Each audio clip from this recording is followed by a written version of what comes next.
Halo semua, perkenalkan nama saya Natalia Naletek Bedauna dengan NIM 21011140161. Ya baik, di sini saya akan menjelaskan sedikit tentang identifikasi konten pembelajaran bahasa Indonesia kelas rendah dalam kurikulum 2013 dan kurikulum Merdeka.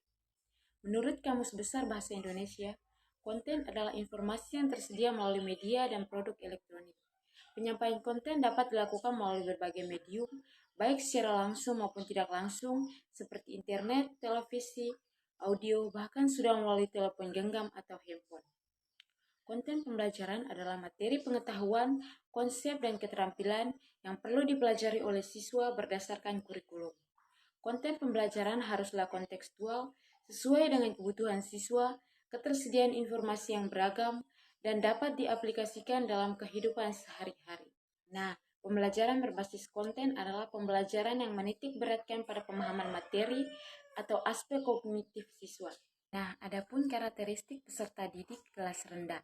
Menurut Makmun, mengemukakan ada beberapa tugas perkembangan siswa, yaitu yang pertama, mengembangkan konsep yang dibutuhkan dalam proses kehidupan sehari-hari. Yang kedua, mengembangkan nilai moral dan kata hati.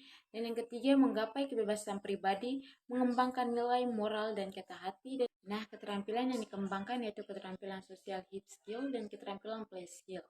Social hip skill berfungsi untuk mengembangkan keterampilan membantu siswa seperti membantu orang lain.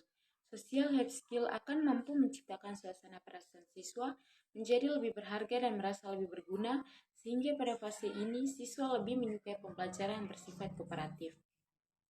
Konten pembelajaran bahasa Indonesia dalam kurikulum 2013, yaitu kompetensi inti sekolah dasar, merupakan tingkat kemampuan untuk mencapai standar kompetensi lulusan yang harus dimiliki oleh seorang peserta didik pada setiap kelas tinggi. Adapun kompetensi dasar dirumuskan untuk mencapai kompetensi inti. Rumusan kompetensi dasar dikembangkan dengan memperhatikan karakteristik dan kemampuan peserta didik. Nah, adapun konten pembelajaran bahasa Indonesia kelas rendah dalam kurikulum Merdeka dapat didefinisikan sebagai kurikulum dengan pembelajaran intrakurikuler yang beragam di mata konten akan lebih optimal agar peserta didik memiliki waktu cukup untuk mendalami konsep dan menguatkan kompetensi. Adapun tujuan pembelajaran yaitu yang pertama, berakhlak mulia dengan menggunakan bahasa Indonesia secara santun.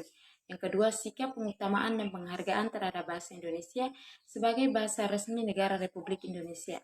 Dan yang terakhir, kemampuan berbahasa dengan berbagai teks, visual, audiovisual untuk berbagai tujuan dan konteks. Baik, sekian saja materi yang saya bawakan. Terima kasih.